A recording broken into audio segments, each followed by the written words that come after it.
Good evening, Los Angeles, and thank you again for joining me. We've now been staying safer at home for 4 full weeks. There's no question that we need to keep staying at home.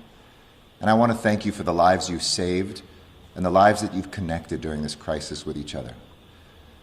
There's no question that this has been a rough ride for everybody, and this was a tough week.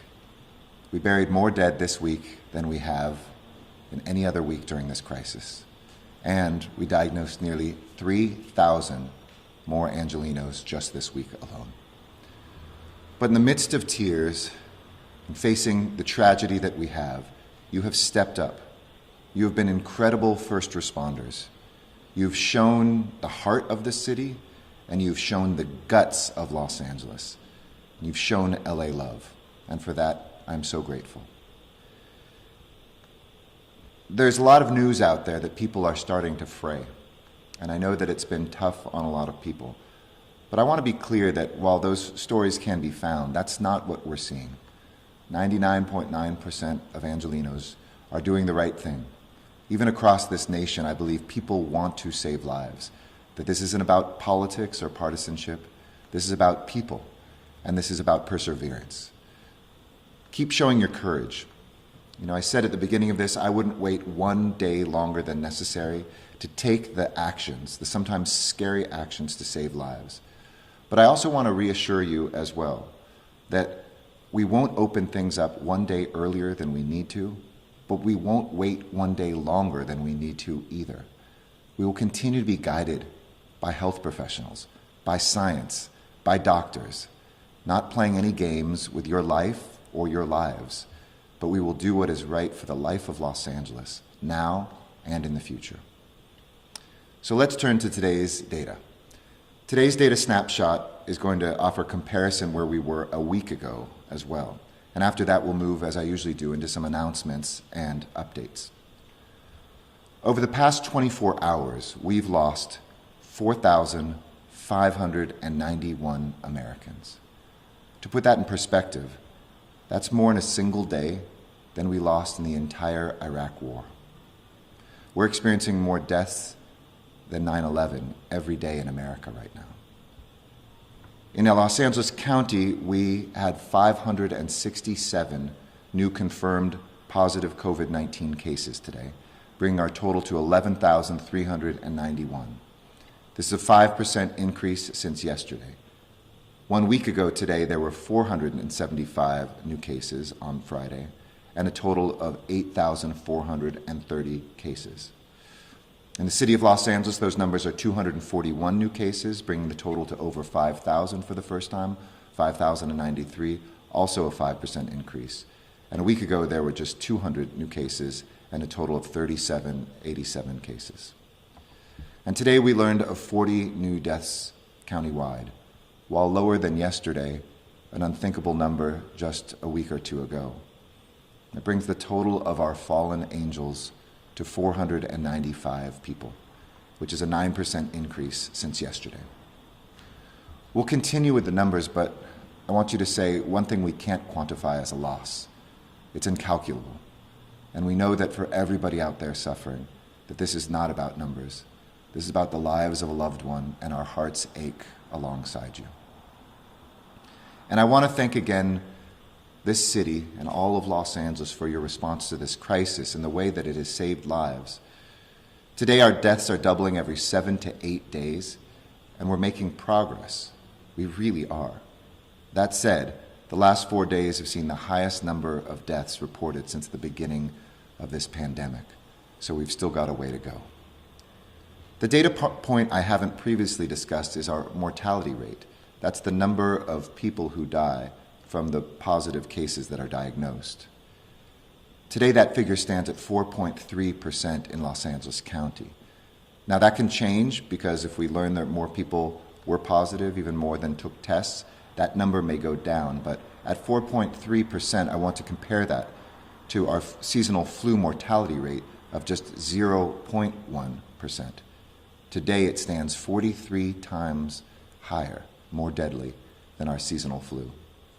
And as we come to learn more about COVID, as testing helps us get a more complete picture, We expect that that number may shift a little bit, but if you're listening to scientists, you know how dangerous this still is and why that number is so important for determining our decisions personally and as a city collectively. Our strategy continues to be guided by physical distancing, aggressive testing, and precautionary measures to stop the spread. And you're quarantining and isolating when you know that you have symptoms or, of course, are positive. So as we head into the weekend, and I know it's a nice weekend it looks like outside, please keep this figure in mind because COVID-19 doesn't care how nice the weather is. It poses a risk to every one of us, and it kills. Making sure our hospitals remain below their capacity is part of how we are saving lives too. As we see in places from northern Italy to our tragic pictures in New York City, when there aren't enough resources, enough beds, enough medical personnel, enough personal protective equipment, people can die.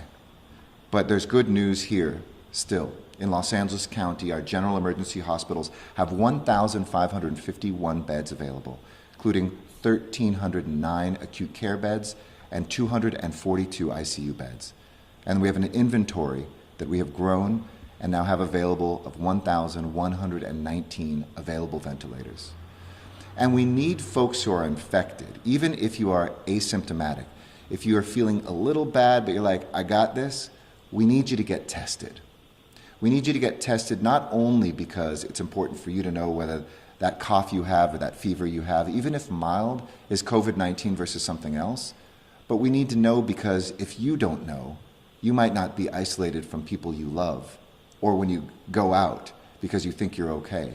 And that kills people. That kills people you love, that kills your neighbors, that kills your housemates, that kills your family. So please do get tested, even if you have mild symptoms. Last week, a week ago, we had 19 testing locations across the city and the county.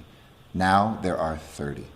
And I want to thank everybody in the city who's been working on this, and especially our county partners who have just turned up the volume and gone to so many more cities and neighborhoods to make sure everybody has a testing location near them to either drive through or walk up to. Across our city and county sites last Friday, we had the capacity to test 6,000 people, and we had tested cumulatively about 37,000 at those sites. Today, we have the capacity to test nearly double that in just 1 week, 12,000 people a day. And by the end of today, we will have tested a total of 67,000 people, nearly doubling what we had just a week ago. There's about 145,000 tests a day being done in America. And with a capacity of close to 12,000 in a county that just has 3% of the population, that is something to be very proud of. And I want to thank every volunteer and firefighter, everybody working to procure the tests, every lab technician who's turning those around, and everybody who's going to get a test for making sure that Los Angeles can continue to grow that capacity. Because we're working not just to save lives, but also livelihoods. And when you get a test, that helps us all. So one more time, go to coronavirus.lacity.org/testing. Anybody with any symptoms, any age, anywhere in the county can get a free test. We know how hard this has been and how many people are hurting when it comes to our livelihoods. In fact, USC Dornsife Center for Economic and Social Research showed that fewer than half of Los Angeles County residents, about 45%, still have jobs. At the beginning of March, that was 61%. So you see how dramatically this has hit Los Angeles.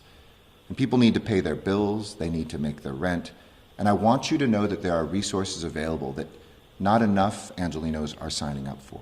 If your employer has cut hours or shut down operations in this crisis, you should apply for unemployment benefits from the state immediately.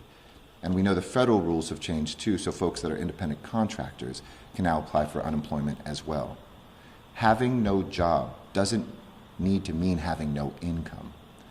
So visit the state's Employment Development Department at edd.ca.gov. That's edd.ca.gov.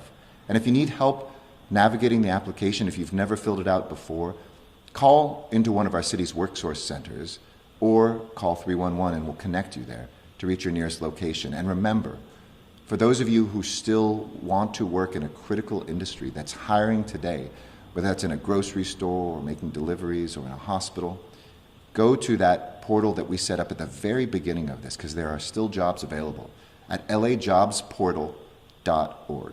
That's lajobsportal.org. Working families have been hit so hard in this emergency, and it's also underscored all the inequalities that we have in our society. The work that still needs to be done for racial and economic justice, for those of the community that have underlying health conditions, how hard hit it has been, and of course we know among the most vulnerable population are Angelenos who are experiencing homelessness. Our homeless neighbors know that this was a crisis long before COVID-19 hit. We're already confronting this crisis with record investment, building more shelter beds than any city in the country, over 2,000 of them in an 18-month period. But tonight I'm enacting some orders to help accelerate the work that we are doing, to extend our affordable housing, to make sure that fewer people stay or become homeless. So tonight, all housing department deadlines that are related to financing affordable and supportive housing for people who need affordable housing or people experiencing homelessness will be extended. That will ensure that affordable housing development can continue without any penalties caused by missed deadlines, and that funding won't disappear because of this crisis. We need that housing. We need every single apartment and every single bed that we can build. And with this virus touching every part of our community, we're doing whatever we can to keep those without a home safe. We've described many of those in briefings before, the hundreds of sanitation stations to wash hands and have soap on the street, the porta potties, the testing that we're doing. And I think that we continue to need more screening, testing, and treatment to help Angelenos who are experiencing homelessness. So starting Monday, I'm proud to announce our city will surge a deployment of street medical teams to help fight COVID-19 among Angelenos who are experiencing homelessness. We'll send out field teams to provide rapid results field tests for people showing symptoms, health and welfare screenings in high-density encampments, which have already started and are in, I think, north of 1,000 visits already, and advice and guidance on effective physical distancing on the streets. We'll offer transportation to new shelters and to hotel rooms to bring unhoused folks inside, and we'll send extra resources, additional county nursing staff, and homeless outreach workers to Skid Row. And our fire department will set up a high-capacity pop-up testing clinic in that neighborhood to deliver fast results. It features physically distanced waiting rooms and provides direct referral and transport to isolation and quarantine beds. All of this means that if we encounter somebody who's living on the street or in their car, somebody who's in a shelter who's sick, they'll be able to test them right away and see if their symptoms are related to COVID-19. And if needed, they'll be able to call in EMS transport to immediately bring unhoused folks to safety. We can do this thanks to our skilled workers across the city and the county, who I want to thank. Our skillful firefighters and police officers, the brave work of our homeless service providers, outreach staff, nurses, and medical professionals, our partners at the Los Angeles Homeless Services Authority and the Department of Health Services, and our leaders at the Unified Homelessness Response Center, which is run all the time, even before this crisis, out of our Emergency Operations Center, who are coordinating this bold strategy. And our work to serve Angelenos who are experiencing homelessness doesn't end there. We're already ramping up beds and services at our Rec and Parks facilities, now more than 850 beds, and 4 more due to open soon. They're at 95% capacity. And tonight, we're launching our first trailer program, utilizing trailers that were given to us by the state, one of the first cities to get these up and running. They will be used to house homeless Angelenos who are in the highest risk Tier 1 category.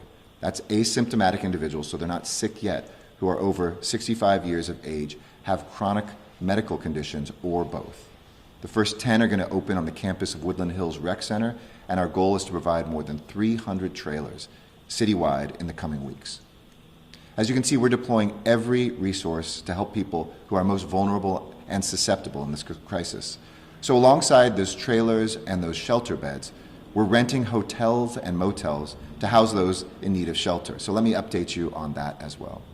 The state and the county and city have currently secured 24 hotels and motels with 2,400 rooms countywide for the Tier 1 Angelenos who are at greatest risk of dying from this virus, but who still don't have any symptoms, to keep them safe, the older adults and people who are already sick. And we're currently negotiating with more than 24 additional hotels. In fact, some of those I think are being signed even as I speak, to add thousands of additional rooms across the county in the weeks ahead. This has been a monumental effort, and I want to thank everybody who stepped forward for the city's and county's Project Room Key effort and the funding help that we got from the state, as well as FEMA, who is reimbursing us for a good portion of those rooms, and my ambassador to the industry, John Vane. People like the hotel owner who wrote to my office this week and said that Project Room Key enables us not only to serve the most at-risk Angelenos, but also to reopen our doors and our rooms and to re-employ our hard-working team and staff back into service. This is win-win-win.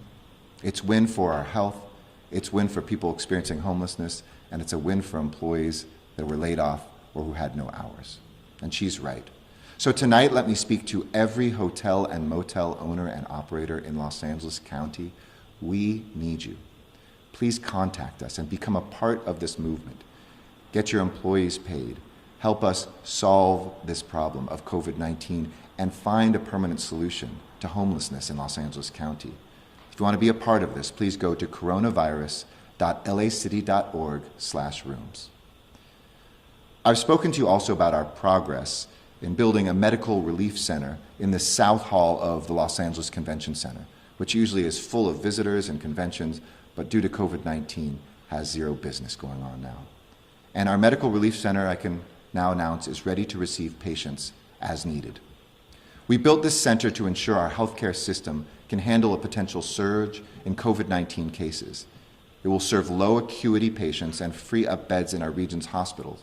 It's there if we have a surge in any of our homeless encampments or Skid Row. And we're working with local medical staffing agencies to bring on nurses, certified nursing assistants, and other medical staff.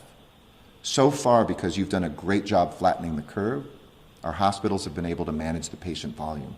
But as I've said, our numbers continue to go up, even if they go up more slowly. And people are going into hospitals more quickly than they are coming out. So if we do see a spike in COVID-19 cases, this is a great insurance policy. The Medical Relief Center is ready to absorb patients from hospitals, and we've begun with an initial 175 beds for patients who are COVID negative. And if the need arises, we're ready to both expand the number of available beds and shift course to absorb patients who are COVID positive in other areas of the convention center. Putting this center together is a testament to that collaboration and that spirit of LA Love that I mentioned. Our state partners, Cal OES and Cal Fire, who helped us secure a federal medical station and who are providing very important services.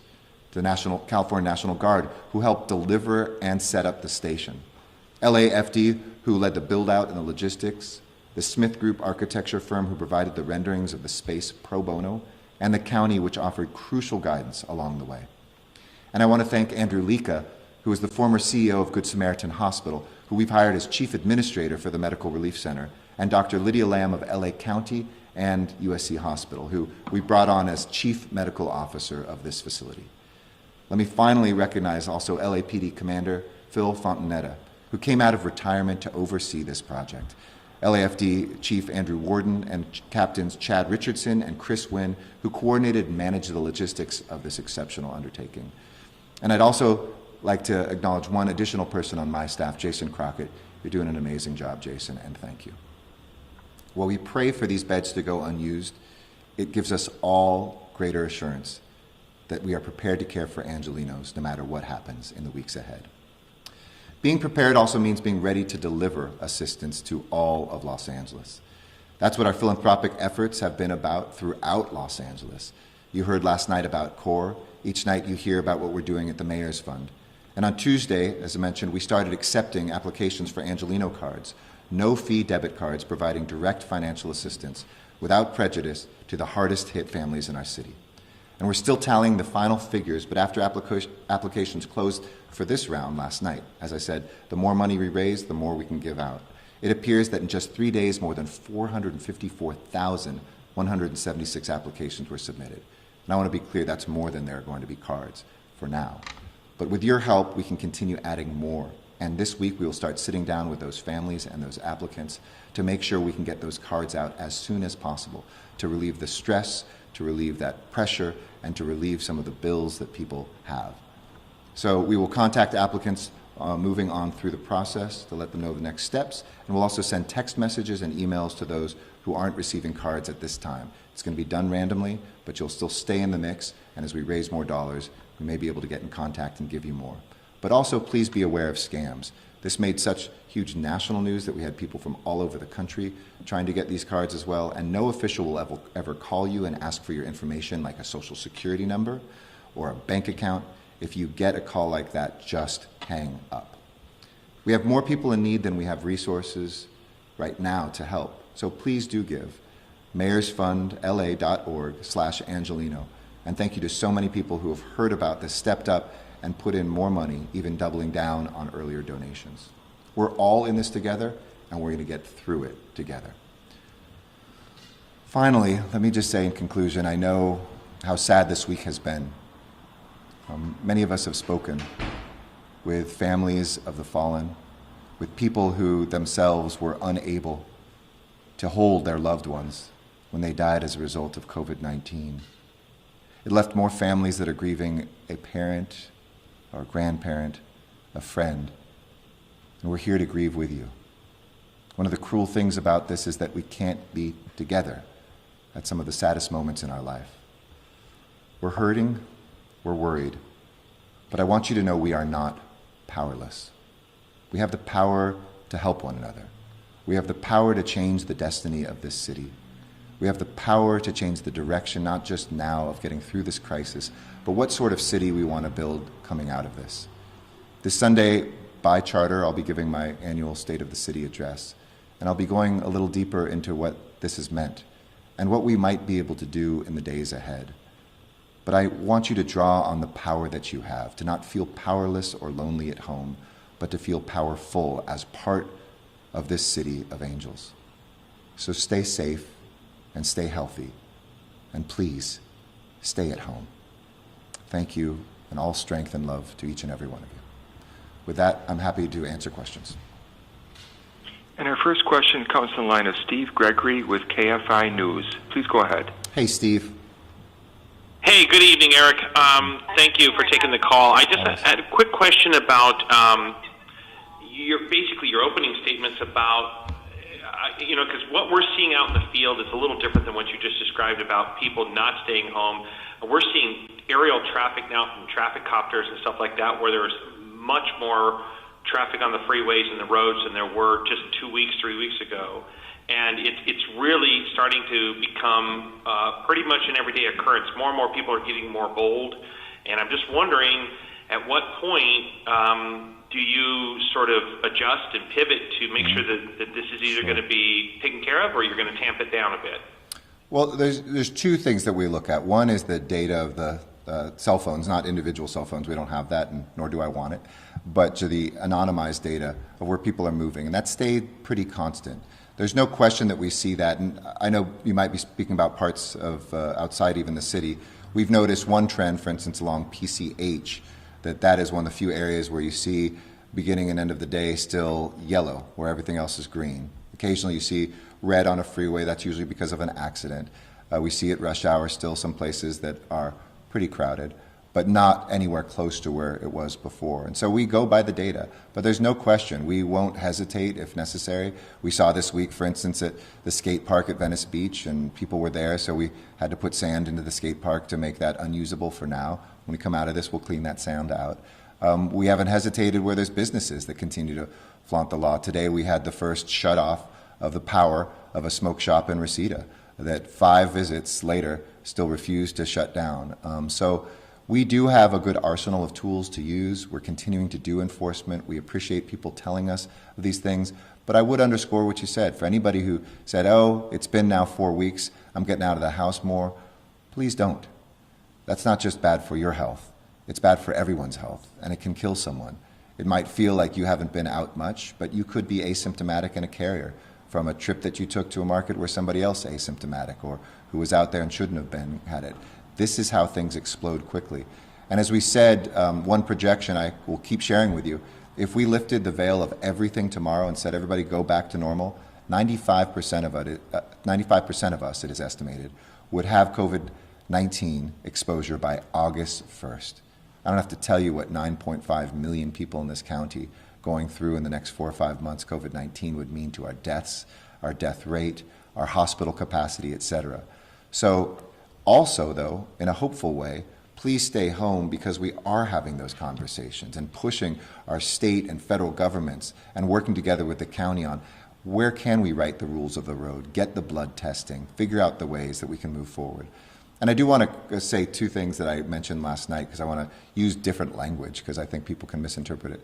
When we need more testing or talk about things like immunity passports, those are things in other countries that companies in other places said in order to work here we need to have. We're going to always do this with the values of our society, making sure we're not a police state, we're not going to become an authoritarian state. This relies on people's good behavior, and where necessary, some enforcement. But we're not going to start taking people's data, we're not going to surveil people. Sometimes that word surveillance is used. All that means is a medical term. We need to know how many cases are out there, and that's done through blood tests. So it's more situational awareness or case tracking.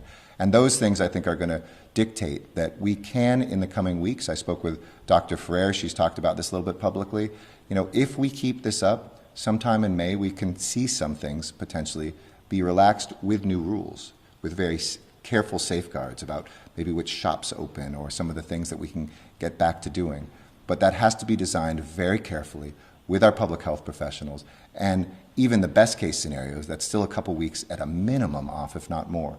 So we need to make sure that we stick with this, because I guarantee you, for everybody who's going out there and thinking, hey, I can drive or walk or put myself a little bit in harm's way, it takes about a week or two before you see those numbers creep up. And if I'm here a week from now or 2 weeks from now or 3 weeks from now saying, you know what, the curve isn't flattening anymore, you're going to see this extend even longer, and none of us want that. So please stay at home.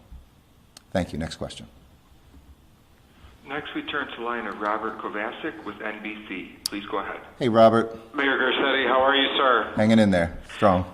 So, to quickly follow up on what Steve Gregory said, but I do have another question. Sure. San Diego has started citing people, the people that are violating the stay-at-home orders. We check with the LAPD every day to see if it's something that they would do, or the Sheriff's Department. So far, not yet, but I'm wondering if that could possibly change. The bigger question, though, is if you can look to the dates that you have given us, that we are going to see peak hospitalizations today, a peak in deaths on Sunday. With that said, and if we continue to follow the numbers as you are seeing them right now and the projections, could we possibly begin the phase 1 of the government guideline right in the middle of May when the order is supposed to be lifted? I think we could, Robert, but that depends on all of us. So I know whenever I say this, then the headline is usually what comes out and people click on it. Like when I was asked my opinion about whether we'd be in stadiums in a private meeting, and suddenly it was on the front page of CNN that we weren't going to have any sports in any way. So I want to be clear, this is a snapshot of today, but absolutely, I think that is possible. And I do want to give people hope that the work that we are doing actually will have an end to it. But I want to be clear, too, that's not a flipping on of a light switch. It's not everybody coming out. There are people who are still very vulnerable. There are new rules that we have to write because we're going to have to interact in public spaces and workplaces and potentially schools in a new and different way. But that, I think, is something that is in the realm. We're seeing in Europe, who was a couple weeks ahead of us in terms of infections and cases, some places that have been as successful as us with our physical distancing measures and other, early measures that I'm very proud that we took, beginning to look at that. But the headlines can be deceiving. Somebody said, Germany's opening up. Are we soon? Germany, in certain places, in very limited ways, is opening up. Denmark opened up some schools, but the kids are spaced apart, and it's just starting, and they're experimenting to see what happens. So I think that could be realistic, no question. In terms of citations, that is something we can use. We've certainly cited businesses, and we've referred them even more to criminal proceedings, more than a citation, and with a stronger a little bit of muscle behind that than just giving somebody a ticket. It's not my preference, though. It's not what I want to turn Los Angeles into. And as long as we continue to make steady progress, we're going to tell people you need to stay home. We're willing to do that. If necessary, we will, but we'll do that in conjunction, I think, with the county, with public health, and seeing what's most effective. And as long as I still see the data that this is an exception, not the rule, we'll continue to use public education, we'll continue to let people know that there are consequences, and we won't, unless things get bad, I think, go towards that level. Thank you. Next question. Next, we turn to the line of Elizabeth Chu. Please go ahead. Your line is open. Hi, Liz. Hi, Mayor. Thanks for answering questions every day like this. Of course. I wanted to ask a few questions. My first one is that you're doing your State of the City address that will take stock of the last year and to chart your vision for the upcoming year, the priorities. I was wondering how you plan on tackling that in this context. And I have two other questions. One is about whether there's a goal for how many tests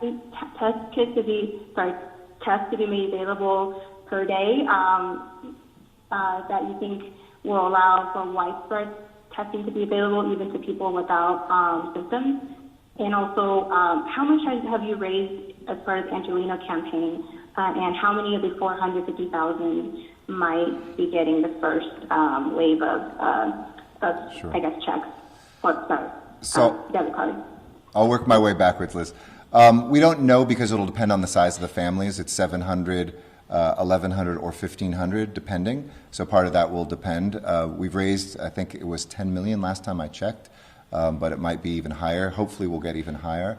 And we'll continue to try to add more into that. That was the goal, and I think we hit that, but we're hoping to get some of those checks in. That was pledged, and I believe it's in the bank now. And my goal is to, every moment we can, if we can double that, we can help twice as many people. If we can triple it, we can help 3 times as many people. And I would really encourage those of means who can. This is a moment to dig deep. If you have savings or you've been lucky with your life and have millions of dollars, this is a moment to share that. And I think for so many of us, my wife and I, we have done that. We have. Everybody's given, whether it's $5 if they can, or $1,000 if they can, or $20,000, or some people who can have given millions.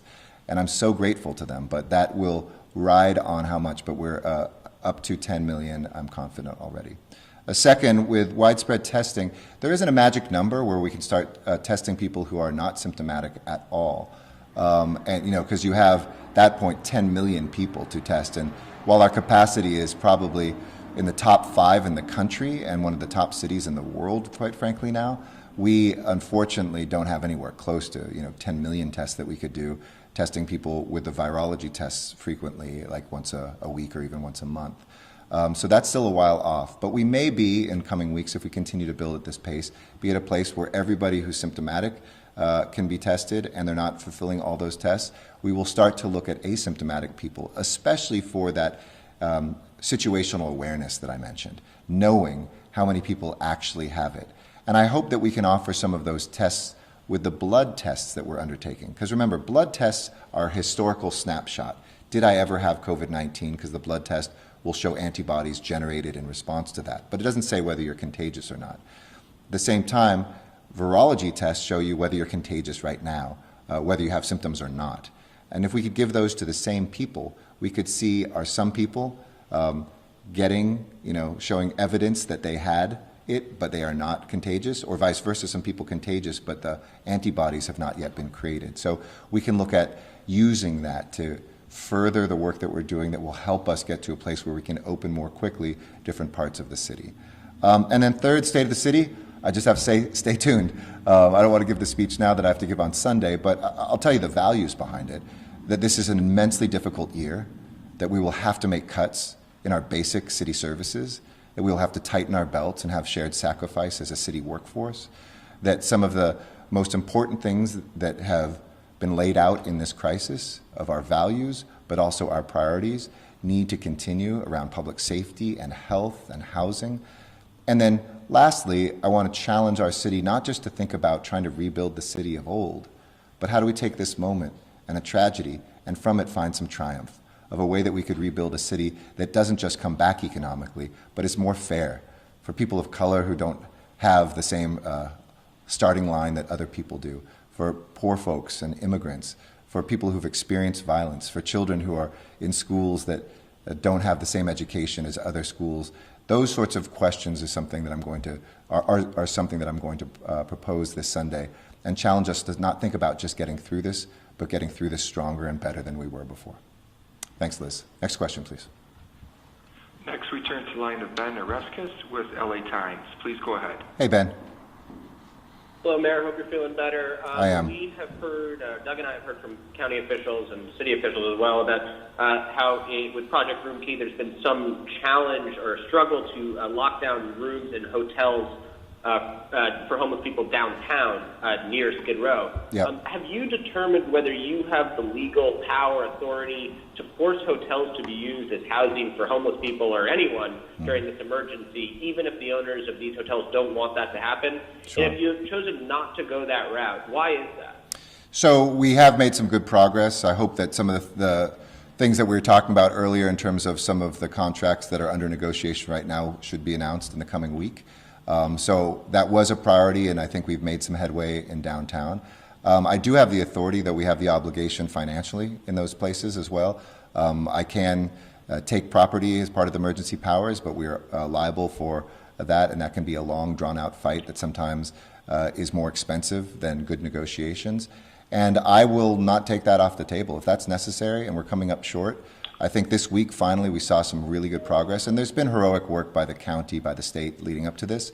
It is not taking a single thing away from them. I'm really glad that we could add John Vane as the person who's sitting down and talking to more hotels and more motels. And it's not just in LA City, of course, it's throughout the county. But I won't hesitate if we dry up and suddenly come to a point where we aren't getting new rooms or we aren't keeping pace with the number of people who are willing to come in, then absolutely, that would be on the table. Next question, please. Next, we turn to the line of Claudia Pashuta with KNX Radio News. Please go ahead. Thank you. Hi. Hey, Claudia.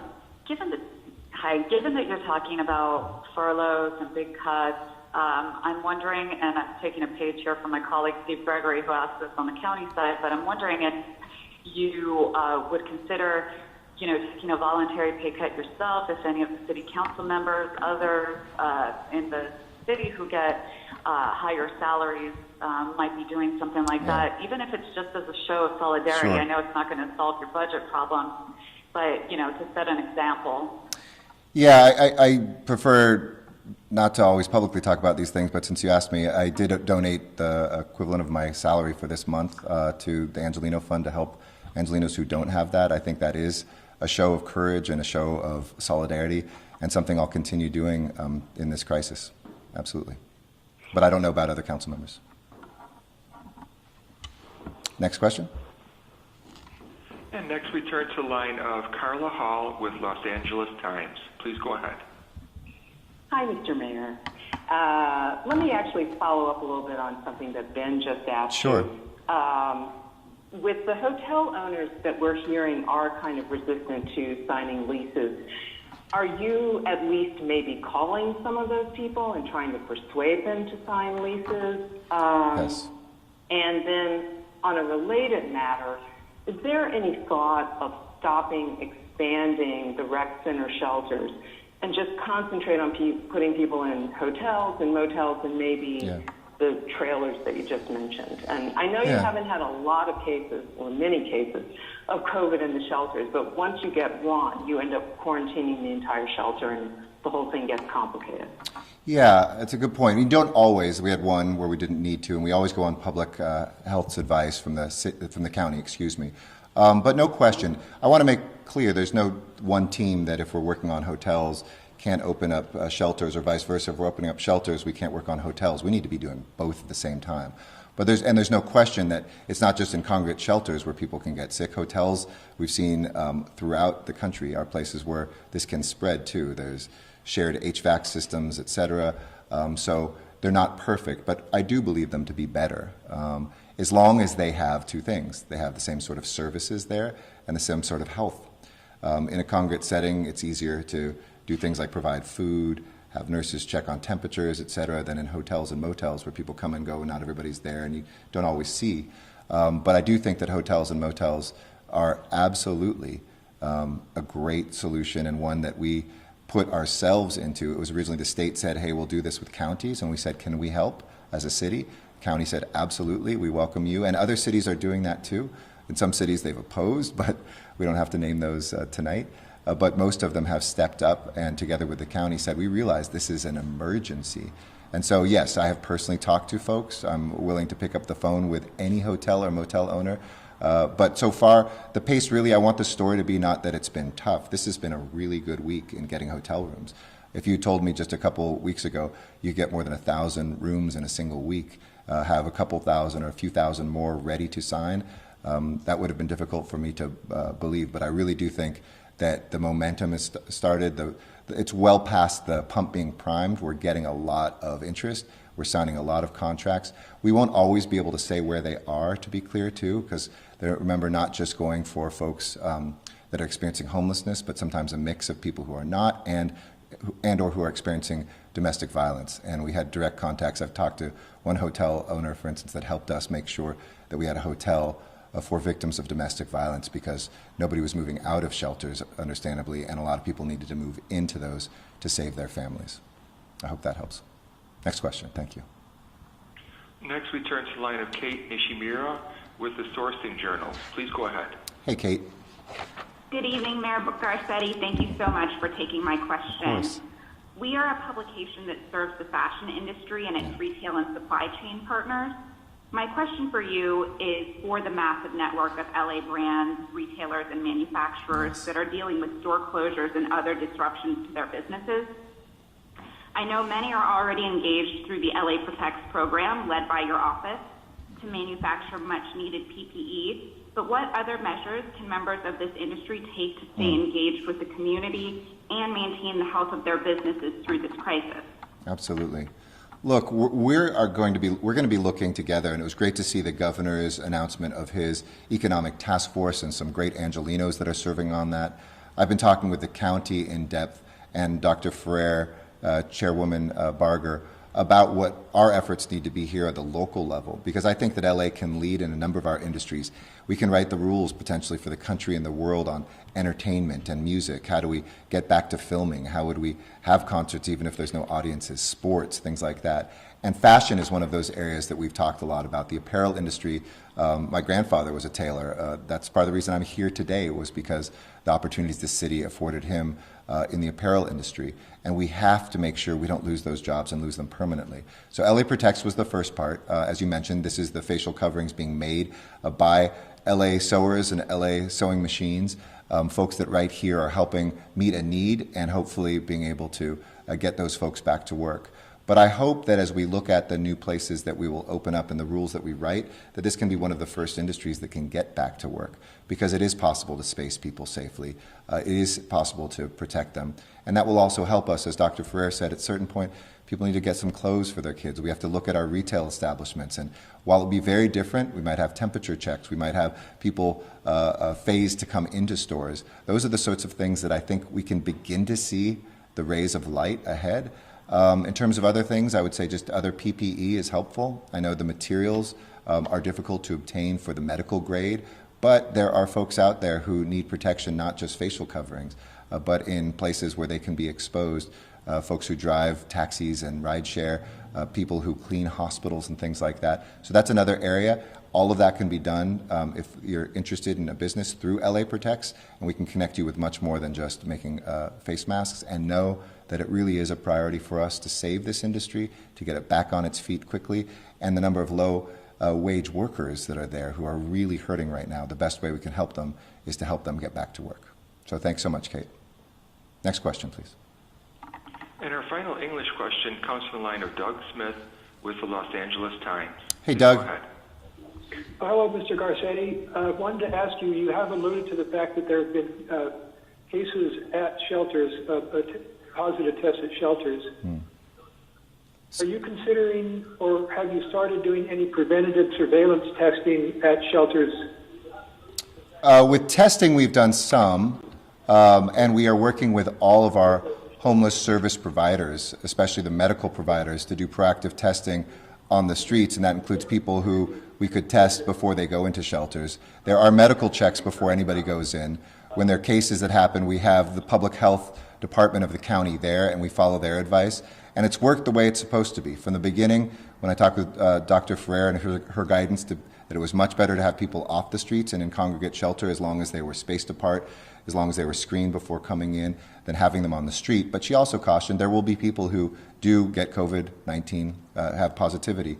But with folks there having facial coverings, folks spaced properly, it's much better than on the street. So far, it's worked the way it's supposed to. But in terms of going in there and testing everybody, we've done that in cases where we've had somebody test positive, but not proactively yet. We didn't have enough testing for that. But as I mentioned, we're starting that targeted testing towards folks that are on the streets and who may be living in shelter, especially here in Skid Row with the pop-up that we'll do, and that will allow us to have those tests. We've also talked to some shelters that are privately run, and we've been able to provide them with testing to proactively done that. And by privately, I just mean by nonprofit groups that aren't part of the rec and park shelters. Thanks, Doug. Next question. I think there's one in Spanish. Is that right? And our next questions come from Spanish. First from Abel Alamillo with Telemundo 52. Please go ahead. Okay. Good evening. Buenas tardes. Hi, Mayor. In regards to the use of motels and hotels, would symptomatic homeless patients be housed at these locations? And what would you tell those residents who oppose having motels and hotels house the homeless in their communities? So I'll answer this in English. I think people have, for the most part, really embraced this, and I want to thank folks because they know that there's been a public health crisis called homelessness long before COVID-19, and the best way we can start to serve that is getting more and more people indoors. There's never 100% agreement, and those who oppose and sometimes have louder voices. But besides a case or two that I've talked to supervisors about, cities have embraced this. And sometimes some of the motels that we're talking about have themselves been problems.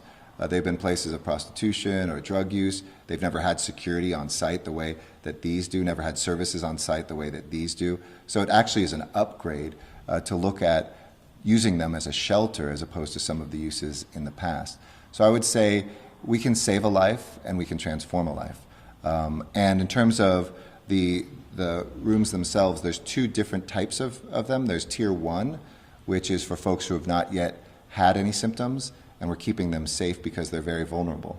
And then there's Tier 2 for people who do have symptoms and who have tested positive for COVID-19. Those are for folks without homes as well as with homes who might not have any place else to go for quarantine. So en español yo quiero decir también que es importante en todas las ciudades del condado de Los Ángeles aceptar estas habitaciones en hoteles y moteles por las personas que están experiendo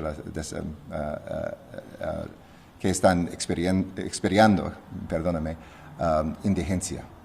Los indigentes de Los Ángeles merecen un lugar seguro donde nosotros podemos obtener seguridad, comida y cuidado médico.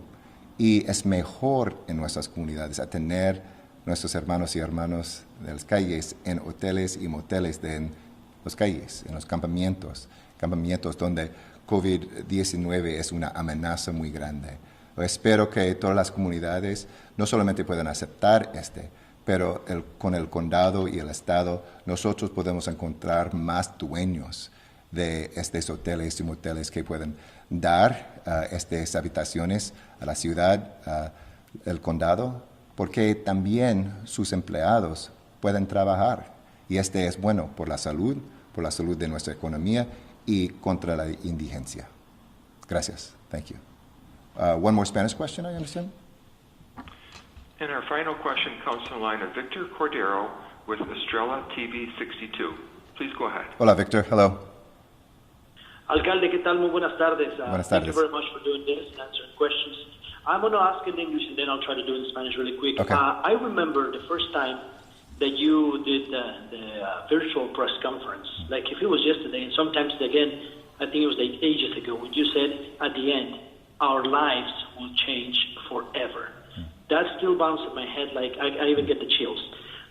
If you can talk to us really quick, after a few weeks of being in quarantine, how has this changed our lives? And how is this going to be our new normal? When kids go back to school, when we can go back to a restaurant, or when we can go back to a concert or a sports event. I'm going to do it in Spanish really quick. Sí, Alcalde, claro.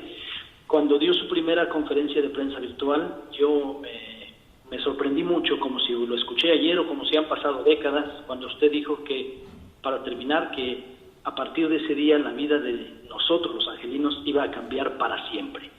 Si nos puede ayudar a decirnos cómo ha cambiado esa vida y cómo cree que va a cambiar una vez que regresemos a la nueva forma habitual de vivir, en donde nuestros niños vayan a la escuela o podamos ir a un restaurante a cenar o a ver un concierto o a un evento deportivo. So in English first, our lives have changed fundamentally, but I hope not permanently. And I know in my bones it's not permanent, that this will not be the way of the future forever, and that our diligent and hard work to respect the order, safer at home, has made sure that lives have been saved and that days have been shortened when we will return to being outdoors. It won't happen in one day and it won't happen all at once, but it will happen. And I think what's changed is a couple things too. For our children, this will be the fundamental moment of their childhoods. This will be like their 9/11. This will be like their Challenger disaster, these moments in time that are seared into us, our earthquake here. This will be like all of those put together and extended. Days feel like years today, and I hope that one day years will seem like days. And we'll remember these dark days, but we'll be proud of them.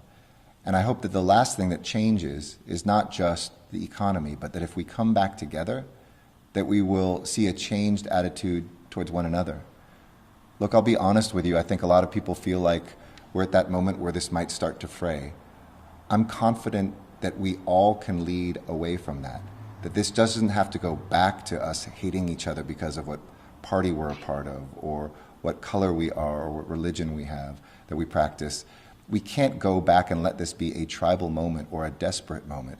We have to remember the best moments of this crisis, which 99% of the time has been when we've helped a neighbor, shopped for a senior, given a donation to a food bank, made sure that somebody who is our son or daughter isn't scared, and that we apply that to making sure that when this crisis is over, that we make sure that every kid has the same start, that we don't drown people in college debt, that we don't have more homeless on the streets of this city than anywhere else, that our immigrants are not forgotten. I hope that's what will change in a positive way from this. So, simplemente esta crisis ha cambiado nuestras vidas. No es normal, pero el nuevo normal no debe ser las condiciones de hoy, pero pueden ser nuestros sueños de mañana. Espero que durante esta crisis, este trauma para nuestros jóvenes, por ejemplo, por nuestros hijos, este es como 9/11 o un terremoto, es los días más importantes de su juventud. Pero después de este desastre, espero que nosotros podamos recordar los actos de generosidad, de amor, que nosotros tendremos una ciudad donde inmigrantes están respetados, la gente en las calles no existen, y tenemos la oportunidad a cambiar nuestras actitudes en este país y tal vez en esta ciudad también. Yo tengo mucho orgullo ser el alcalde de esta ciudad de Los Ángeles, pero necesitamos recordar nuestro nombre y acta como los ángeles que somos. Y si este es el resultado de este tiempo, es una victoria muy grande durante una tragedia muy grande también. I'll now switch to Spanish for my evening remarks. For everybody else, I wish you a good weekend, a strong weekend. Please stay at home. Do everything to show that love and that support of one another. Thank you. Muy buenas tardes, Los Ángeles. Ya hemos estado cumpliendo con la orden más protegidos en casa por un mes, 4 semanas. Y al quedarse en casa, están salvando vidas. Ustedes han demostrado mucho valor Ustedes han salvado más vidas de lo que es posible imaginar. Gracias. Ahora los datos. Hoy hubieron 567 nuevos casos en el condado de Los Ángeles, llegando a un total de 11,391. En la ciudad tuvimos 241 nuevos casos, llegando a un total de 5,093. Hoy fallecieron 40 personas más en el condado, llegando a un total de 495. Y fue más durante esta semana en las otras semanas. Por las familias, por la gente que están llorando, porque ustedes han perdido un miembro de su familia. Estamos y somos contigo. En nuestros hospitales tenemos 1,551 camas disponibles. Entre ellas, 242 están en las unidades de cuidados intensivos. Tenemos 1,119 respiradores disponibles. Tenemos capacidad de hacer pruebas para 12,000 personas al día. Y hasta ahora hemos hecho pruebas a más de 67,000 personas. Si tienen síntomas, pueden hacer una cita inmediatamente para una prueba en la página coronavirus.lacity.org/testing. Por favor, por su familia, por su vida, por esta ciudad.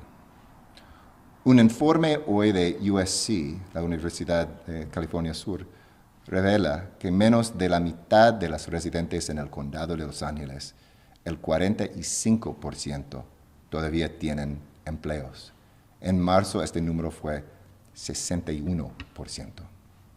Si su empleador le ha cortado sus horas por el resultado de esta crisis, debe aplicar para beneficios de desempleo del Estado inmediatamente usando la página edd.ca.gov.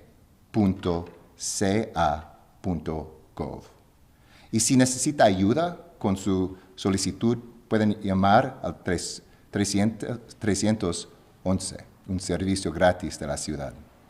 Y recuerde que lanzamos la página lajobsportal.org para ayudar a angelinos a encontrar un empleo. Y hay empleos por angelinos. Seguimos nuestro trabajo para proteger a nuestros residentes vulnerables sin hogar. El lunes, la ciudad de Los Ángeles va a desplegar equipos de atención médica para ayudar a nuestros vecinos sin hogar y ofrecer pruebas de detección en campamentos y educación sobre cómo mantener la sana distancia. Además, ofreceremos transporte a un refugio o hotel para alojarlos. Colaboramos con el condado. Ahora tenemos más de 900 habitaciones en hoteles y moteles en la ciudad y casi 2,400 en el condado, pero necesitamos 15,000 en total. Por eso, esta noche quisiera hablar con los dueños de hoteles y moteles en Los Ángeles. En este momento de necesidad, le estamos pidiendo que tengan el mismo espíritu de generosidad y bienvenida a la gente que no tienen dónde vivir. Si tienen cuartos disponibles, su ciudad lo necesita. Visite el sitio coronavirus.lacity.org/rooms para unirse a nuestros esfuerzos. El Centro de Alivio Médico, abriendo en nuestro centro de convenciones, ya está listo para aceptar pacientes para asegurar que nuestros hospitales pueden manejar un gran número de casos de COVID-19. Hasta ahora, nuestros hospitales tienen suficiente capacidad, pero sabemos que esto puede cambiar en un momento. Empezamos con 175 camas para pacientes sin COVID-19 y si cambia la situación estamos preparados para ajustar para el aumento. El martes empezamos aceptando solicitudes para la tarjeta angelina, tarjetas de débito sin tarifa para ofrecer asistencia financiera directamente para familias en Los Ángeles afectadas por esta crisis. En solo 3 días recibimos más de 454,000 aplicaciones. Empezaremos distribuyendo las tarjetas la semana próxima y estaremos en contacto con los aplicantes durante todo el proceso. Enviaremos textos y correos electrónicos a personas quienes no recibirán tarjetas en este momento, pero continuaremos a aceptar más dinero, donaciones de nuestra gente en la ciudad y daremos más y más dinero en las próximas semanas. Por favor, sean conscientes de fraude también. Nadie le debe pedir su número de seguridad social o cuenta bancaria por teléfono. Si tiene duda, cuelga la llamada. Hemos visto más gente en necesidad sin tener los recursos para ayudarlos. Si pueden contribuir cualquier cantidad, por favor visite mayorsfund.la.org/Angeleno. Necesitamos más ayuda y nosotros podemos distribuir más ayuda.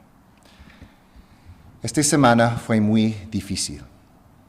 Perdimos a mucha gente y muchas familias están llorando la pérdida de un ser querido. Estamos sufriendo, pero no somos impotentes. Podemos salir adelante con quedarnos en casa. Entonces, hermanos y hermanas, quédense en buena salud, quédense protegidos y quédense en casa. Mucha fuerza, mucho amor. Hasta lunes. Gracias and thank you, Los Angeles.